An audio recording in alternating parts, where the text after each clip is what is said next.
Assalamualaikum warahmatullahi wabarakatuh. Halo semuanya, perkenalkan nama saya Julia Priyanti dengan ujung NIM 8027. Di sini saya ingin memenuhi tugas mata kuliah dari Sistem Hukum yang diampu oleh Bapak dosen Ar-Rahman Satabri, SIP MSI. Nah, di sini saya mengambil dari buku Hukum Perburuan. Nah, di sini saya mengambil di bab 5 tentang sumber-sumber hukum perburuan. Nah, teman-teman, kalian tahu nggak sih apa itu sumber hukum perburuan? Nah, di sini saya ingin menjelaskan secara singkat tentang sumber hukum perburuan.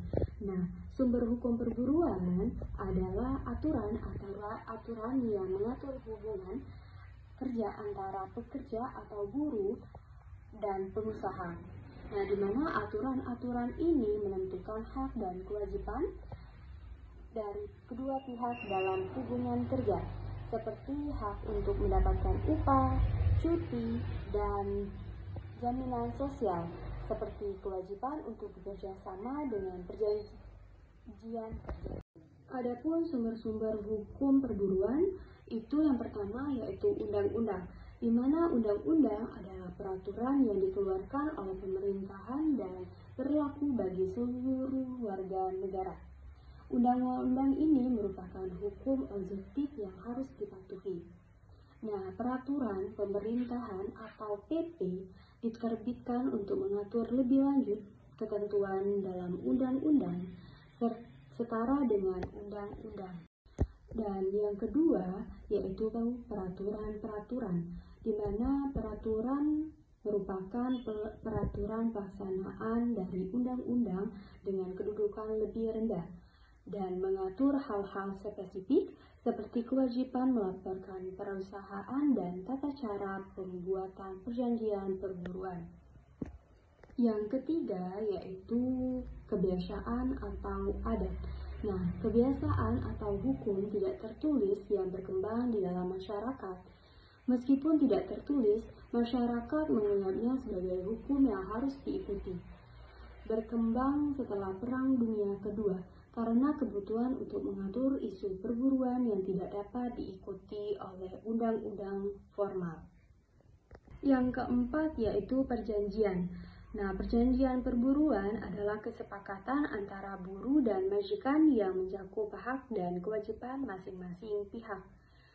Nah, perjanjian kerja harus dibuat secara resmi dan ditandatangani oleh kedua belah pihak. Jika salah satu pihak melanggar, dapat mengajukan tuntutan ganti rugi. Yang kelima yaitu traktat, adalah perjanjian internasional mengenai tenaga kerja antara negara. Contoh perjanjian KMB mengenai bantuan tenaga kerja dan konvensi ILO atau International Labour Organization juga menjadi bagian dari sumber hukum yang memerlukan ratifikasi untuk berlaku. Mungkin akhir dari penjelasan saya tentang sumber-sumber hukum perburuan. Di sini saya akan membacakan kesimpulan dari materi yang telah saya paparkan.